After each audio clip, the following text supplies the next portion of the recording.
ይዛችሁ እንደመጣችሁ ጥርጥር የለኝም። ይህንን ወጣት ከማግኘቴ በፊት እናንተ ጥረት እያደረጋችሁ እንደነበር እርግጥ ነው። ችሎታውን እንድታዩልን ዛሬ ፈለግን። አብዛኞቻችሁ ህልሜን ሰምታችሁታል።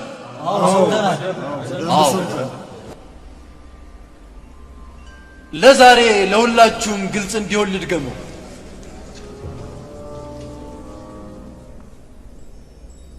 በመጀመሪያው ሌት ከናይል ወንዝ 7 የሰቡ ላሞች ሲወጡ አየሁ። ከዚያም ወደ ሜዳው ወጡ። የናይል ወንዝ ወዲያው ደረቀና 7 ከሲታ ላሞች አፈሩን ደርምሰው ወጡ። ከዚያም እነዚያ ከሲታ ላሞች የሰቡትን ላሞች ይውጧቸው ጀመር። ይህንን አስፈሪ ክስተት ካየሁ በኋላ 7 የለመለሙ ዘለላዎች ደርቀው መሬት ሲረግፉ አየሁ። ይህም የሆነው 7ቱ ደረቅ ዘለላዎች ሸፍነዋቸው ነው።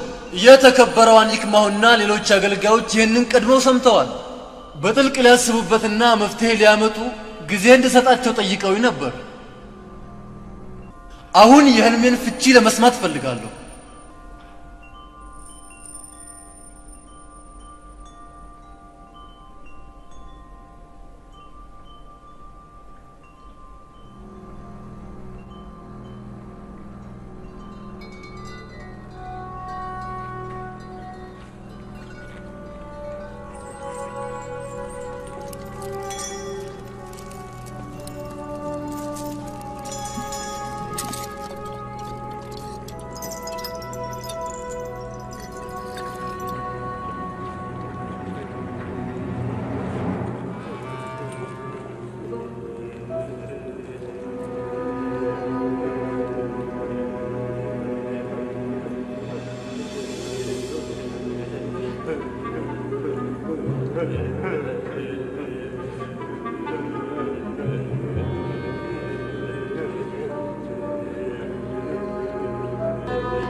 እየጠበቁ ነው።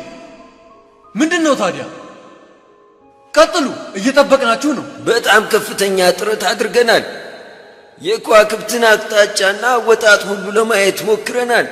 ከሙታን እገዛና እርዳታን ሁሉ ለማግኘት ጣርን። ከአጋንንትና ሰይጣናት የቻልነውን ሁሉ ጥረትም አደረግን። ነገር ግን በርካታ ህልም ስንፈታ ኖረናል። ይሄ የንጉሳችን ህልም ግን ከዚህ ቀደም ካጋጠመን ሁሉ የተለየ ነው። ይህ ትርጉም የሌለው ህልም ነው። ተራ ብዥታ ነው። ከተማርናቸው ትምህርቶችና ከፈጸምናቸው ተአምራት ሁሉ የተለየ ነው።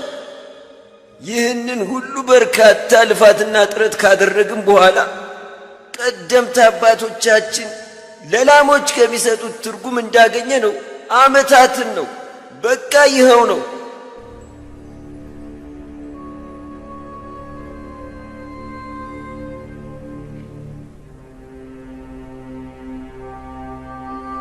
ዓመታት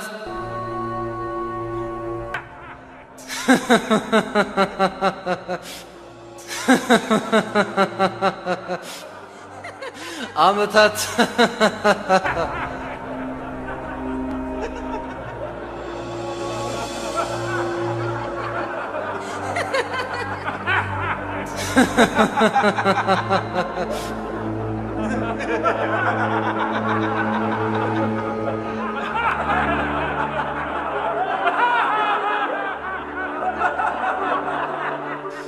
ይገርማል።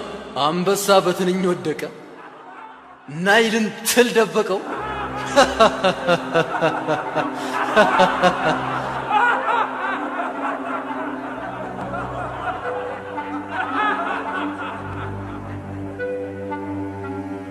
ይህ ነው በቃ የህልማችን ፍቺ። ላሞቹ ማለት አመታት ማለት ነው።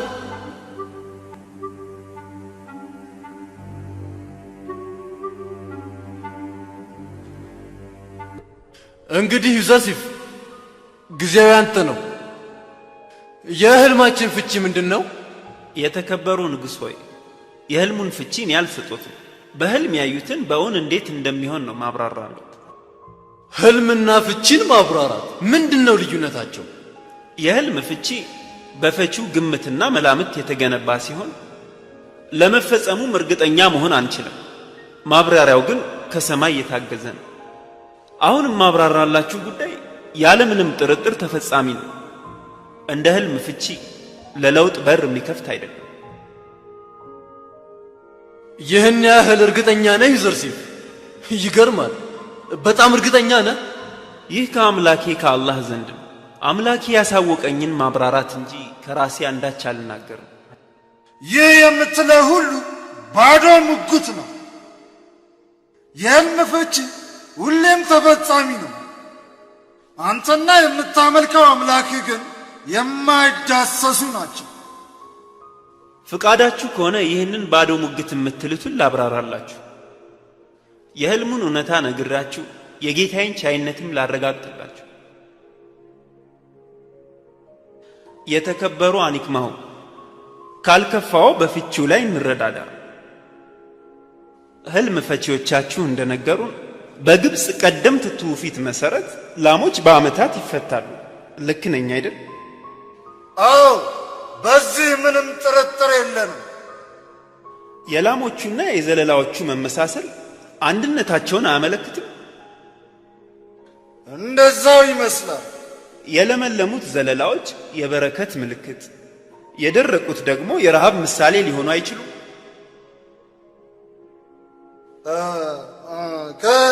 ከዚህ የተለየ ሌላ ፍቺ አልመጣልኝም። ነገሩ እንደዛው ነው። ስለዚህ ታዲያ ግብጽ ለቀጣይ 7 ዓመታት በጥጋብ ከዛም ለ7 ሌላ ዓመታት በድርቅ እንደምትመታ ልንደመድም አንችልም?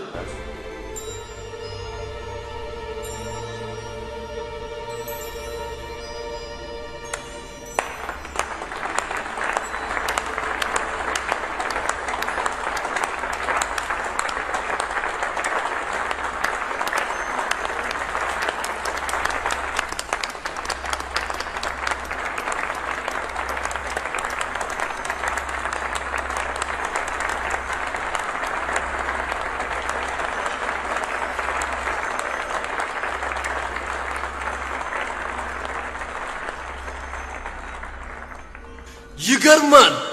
እጅግ አድርጌ አመሰግናለሁ ዩዘርሲፍ። ይህ በጣም ምርጥ ፍቺና ለህልሜም የቀረበ ትርጉም ነው። ይህ አስደናቂና ትክክለኛ ፍቺ ነው። እኔ ይህን ወጣት ልጅ አክብረዋለሁ። በሚገርም